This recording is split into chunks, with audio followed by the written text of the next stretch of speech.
بسم اللہ الرحمن الرحیم نحمدہ ونصلی علی رسولہ الکریم اما بعد اعوذ باللہ من الشیطان الرجیم بسم اللہ الرحمن الرحیم رب اشرح لی صدری ویسر لی امری واحلل عقدۃ من لسانی یفقہوا قولی رب اشرح لی صدری ویسر لی امری واحلل عقدۃ من لسانی یفقہوا قولی رب اشرح لی صدری ویسر لی امری واحلل عقدۃ من لسانی یفقہوا قولی۔ معزز سامعین، اللہ تعالیٰ نے بنی نوع انسان کی ہدایت کے لیے 1,24,000 انبیاء کرام علیہم الصلاۃ والسلام کو بھیجا تاکہ وہ لوگوں کو کفر و شرک کے اندھیروں سے نکال کر ایمان کے نور سے منور کریں۔ اسی لیے دنیا میں بہت سے کامل مرد گزرے ہیں جن کو اللہ تعالیٰ نے نبوت کا شرف بخشا،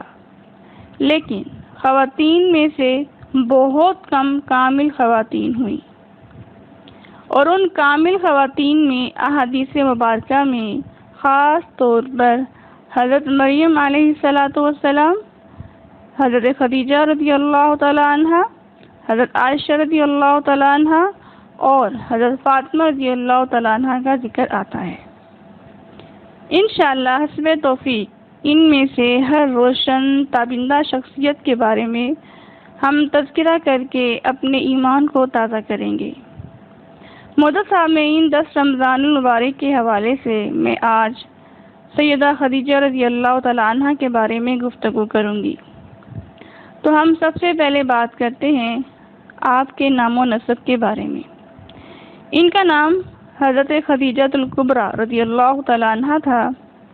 کنیت ام ہند تھی۔ عربوں میں رواج تھا کہ یہ اپنے بیٹے یا بیٹی کی نسبت سے، ان کے نام کی نسبت سے اپنی کنیت رکھا کرتے تھے، تو ان کی کنیت ام ہند تھی، لقب طاہرہ تھا، اور ان کا سلسلہ نسب یہ ہے: خدیجہ بنت خویلد بن اسد بن عبد العزیٰ بن قصا بن کلاب۔ ان کا نسب قصا پر جا کر حضور صلی اللہ علیہ وآلہ وسلم سے مل جاتا ہے، اور آپ کی والدہ ماجدہ کا نام فاطمہ بنت زائدہ تھا، جو کہ نیک خاتون تھی۔ آپ کب پیدا ہوئیں؟ آپ رضی اللہ تعالیٰ عنہ شرافت، امانت، ایفاء عہد، سخاوت اور عفت و حیا جیسی اعلیٰ صفات اور خوبیوں کے ساتھ واقع فیل سے 15 سال پہلے بمطابق سن 555 میں اس دنیا میں تشریف لائیں، اور وقت کے ساتھ ساتھ یہ خوبیاں آپ کی طبیعت کا لازمی جز بن گئیں، اور پورے عرب میں آپ کی ان اعلیٰ خوبیوں کا چرچا ہونے لگا۔ یہ وہ خاتون ہیں جن کو بیک وقت 2 عمدہ اعزاز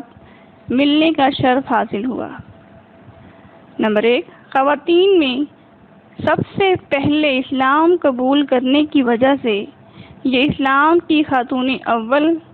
ہوئیں، اور ان کو اسلام کی خاتون اول ہونے کا اعزاز نصیب ہوا۔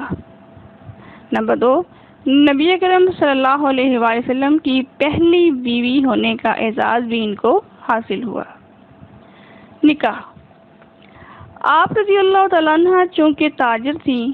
اور اپنا مال مکہ کے ارد گرد دوسرے علاقوں جیسے شام وغیرہ میں اکثر بھیجا کرتی تھیں۔ ایک بار آپ رضی اللہ تعالیٰ عنہ کا سامان لے کر آپ صلی اللہ علیہ وآلہ وسلم اور ان کا ایک غلام میسرہ، یہ لوگ ان کا سامان لے کر کسی دوسرے ملک یعنی شام میں گئے۔ چونکہ آپ صلی اللہ علیہ وآلہ وسلم بھی بچپن سے اعلیٰ خوبیوں کے مالک تھے، اگرچہ آپ صلی اللہ علیہ وآلہ وسلم کو ابھی نبوت نہیں ملی تھی، لیکن اپنی اعلیٰ خوبیوں، امانت داری اور برکات کی وجہ سے اس بار حضرت خدیجہ رضی اللہ تعالیٰ عنہ کے کاروبار میں اتنا زیادہ نفع ہوا کہ اس سے پہلے کبھی نہیں ہوا تھا۔ لہذا اسی بات سے متاثر ہو کر خود خدیجہ رضی اللہ تعالیٰ عنہ نے آپ صلی اللہ علیہ وآلہ وسلم کو نکاح کا پیغام دے بھیجا، جس کو آپ صلی اللہ علیہ وسلم نے اپنے چچا کی اجازت سے قبول فرمایا، اور یوں آپ صلی اللہ علیہ وسلم کا نکاح حضرت خدیجہ رضی اللہ تعالیٰ عنہ سے ہو گیا۔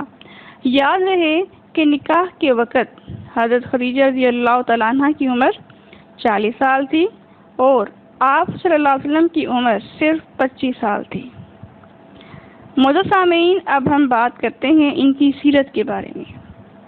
آپ صلی اللہ علیہ وسلم کی بارگاہ اقدس میں جن عورتوں کو زوجیت کا شرف حاصل ہوا، اللہ تعالیٰ نے اپنے حبیب صلی اللہ علیہ وآلہ وسلم کی نسبت سے ان کو امہات المومنین کا لقب ارشاد فرمایا،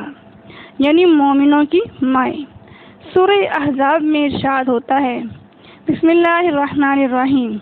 النبی اولیٰ بالمؤمنین من انفسہم وازواجہ امہاتہم، یعنی اے لوگو، نبی صلی اللہ علیہ وآلہ وسلم ایمان والوں کی جانوں سے بھی زیادہ نزدیک ہیں اور ان کی بیویاں مومنوں کی مائیں ہیں۔ حضرت خدیجہ رضی اللہ تعالی عنہ کی شرافت کی وجہ سے تمام مکہ والے ان کو طاہرہ کے لقب سے پکارا کرتے تھے، اسی لیے آپ صلی اللہ علیہ وآلہ وسلم کو ان سے بے پناہ محبت تھی، لہذا جب تک حضرت خدیجہ رضی اللہ تعالی عنہ زندہ رہیں، حضور صلی اللہ علیہ وآلہ وسلم نے کسی دوسری عورت سے نکاح نہیں فرمایا اور 25 سال تک آپ کے نکاح میں زندہ رہیں۔ معزز سامعین، اگر ہم غور کریں تو ہمیں احادیث سے یہ بات ملتی ہے کہ حضور پاک صلی اللہ علیہ وآلہ وسلم کو ان سے اتنی زیادہ محبت تھی کہ ان کی وفات کے بعد کئی مرتبہ اپنی محبوب ترین بیوی حضرت عائشہ رضی اللہ تعالیٰ عنہ سے فرمایا کرتے تھے،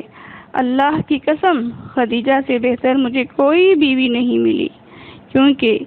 جب سب لوگوں نے میرا انکار کیا اس وقت وہ مجھ پر ایمان لائیں، اور جب سب لوگوں نے مجھے جھٹلایا اس وقت انہوں نے میری تصدیق کی، اور جب کوئی شخص بھی مجھے اپنا مال دینے کے لیے تیار نہ تھا اس وقت خدیجہ رضی اللہ تعالی عنہ نے مجھے اپنا سارا مال دے دیا، اور انہی کے بطن سے مجھے اللہ رب العزت نے ساری اولاد عطا فرمائی۔ ان کے 7 بچے تھے، جن میں سے 4 بیٹیاں اور 3 بیٹے ہیں۔ بیٹیوں کے نام یہ ہیں: حضرت زینب رضی اللہ تعالیٰ عنہ، حضرت رقیہ، حضرت ام کلثوم اور حضرت فاطمہ رضی اللہ تعالیٰ عنہن، اور 3 بیٹے یہ ہیں: طیب، طاہر اور قاسم۔ آپ صلی اللہ علیہ وسلم نے ارشاد فرمایا، دنیا کی تمام عورتوں میں سے سب سے زیادہ اچھی اور باکمال صرف 4 خواتین ہیں۔ پہلی حضرت آسیہ جو کہ فرعون کی بیوی تھی،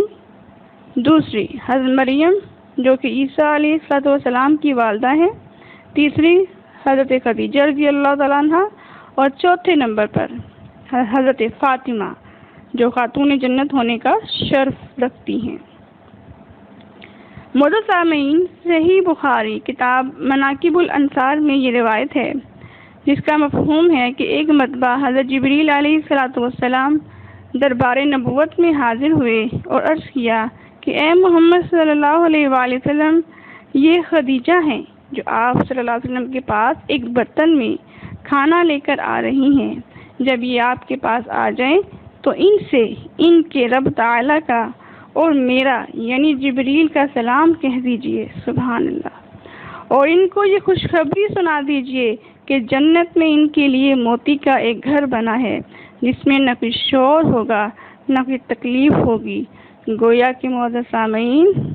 یہ دنیا کی پہلی خاتون تھیں جن کو سب سے پہلے اللہ رب العزت کا سلام آیا، مردوں میں سے بھی نہیں بلکہ خواتین میں سے اللہ رب العزت کا سب سے پہلا سلام حضرت خدیجہ رضی اللہ تعالیٰ عنہ کو آیا۔ حضرت عائشہ رضی اللہ تعالیٰ عنہ سے مروی ہے کہ میں نے رسول اللہ صلی اللہ علیہ وسلم کو دیکھا کہ رسول اللہ صلی اللہ علیہ وآلہ وسلم اکثر سیدہ خدیجہ رضی اللہ تعالی عنہ کا ذکر فرمایا کرتے تھے، اور بعض اوقات کوئی بکری ذبح کرتے، پھر اس کا گوشت کاٹتے، پھر وہ حضرت خدیجہ رضی اللہ تعالی عنہ کی سہیلیوں کے گھر بھیج دیا کرتے تھے۔ تو حضرت عائشہ رضی اللہ تعالی عنہ بڑی حیرانی سے فرما دیا کرتی تھیں کہ گویا حضرت خدیجہ کے سوا کوئی اور عورت دنیا میں نہیں ہے۔ تو آپ صلی اللہ علیہ وسلم فرماتے، وہ ایسی تھیں اور ان سے ہی میری اولاد ہوئی۔ اگرچہ حضرت محمد صلی اللہ علیہ وسلم نے حضرت خدیجہ رضی اللہ تعالیٰ عنہ کی وفات کے بعد بہت سی عورتوں سے نکاح فرمایا، لیکن حضرت خدیجہ رضی اللہ تعالیٰ عنہ کی محبت آخری عمر تک آپ صلی اللہ علیہ وسلم کے دل میں رچی بسی رہی، یہاں تک کہ ان کی وفات کے بعد جب بھی حضور صلی اللہ علیہ وآلہ وسلم کے گھر کوئی بکری ذبح ہوتی تو آپ صلی اللہ علیہ وسلم ان کی سہیلیوں کے ہاں ضرور گوشت بھیجا کرتے تھے۔ انتقال۔ آپ کا انتقال 65 سال کی عمر میں ماہ رمضان میں یعنی 10 رمضان المبارک کو مکہ مکرمہ میں ہوا، اور جنت المعلا کے مقبرہ ہجون میں آرام فرما رہی ہیں۔ معزز سامعین،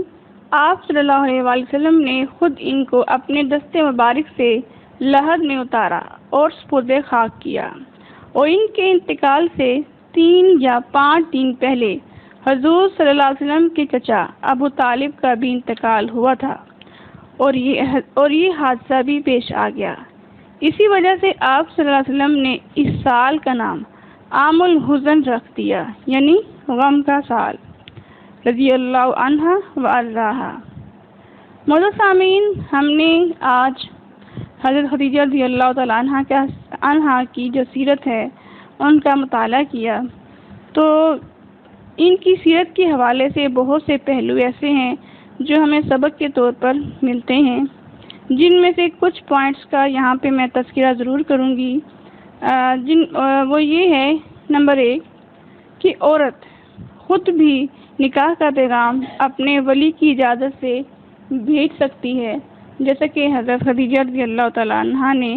اپنا نکاح کا پیغام خود آپ صلی اللہ علیہ وسلم کے لیے بھیجا تھا۔ نمبر 2،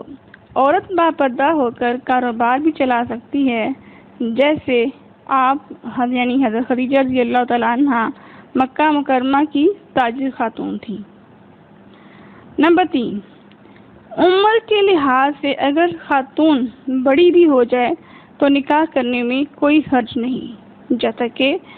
نکاح کے وقت حضرت خدیجہ رضی اللہ تعالیٰ عنہ کی عمر 40 سال اور آپ صلی اللہ علیہ وسلم کی عمر 25 سال تھی۔ نمبر 5، بیوی کو چاہیے کہ شوہر کے دکھ درد میں اس کا ساتھ دے، جیسا کہ آپ صلی اللہ علیہ وسلم ان کی جب تعریف فرماتے ہیں تو ان کی تعریف میں یہ الفاظ ارشاد فرماتے ہیں کہ جب میرے پاس کچھ نہیں تھا اور جب لوگ میری تکفیر کرتے تھے تب خدیجہ نے میری مدد کی۔ تو گویا کہ اگر بیوی کو شوہر کی مالی معاونت بھی کرنی پڑ جائے تو اس میں کوئی مذائقہ نہیں، بلکہ بہت ہی اجر و ثواب کی بات ہے، کیونکہ ایسا کرنے سے حضرت خدیجہ رضی اللہ تعالیٰ عنہ کی سیرت پر عمل ممکن ہے۔ تو اللہ رب العزت سے دعا ہے کہ اللہ تعالیٰ ہمیں ان کی سیرت پر چلنے کی، عمل کرنے کی توفیق عطا فرمائے۔ وما علینا الا البلاغ المبین۔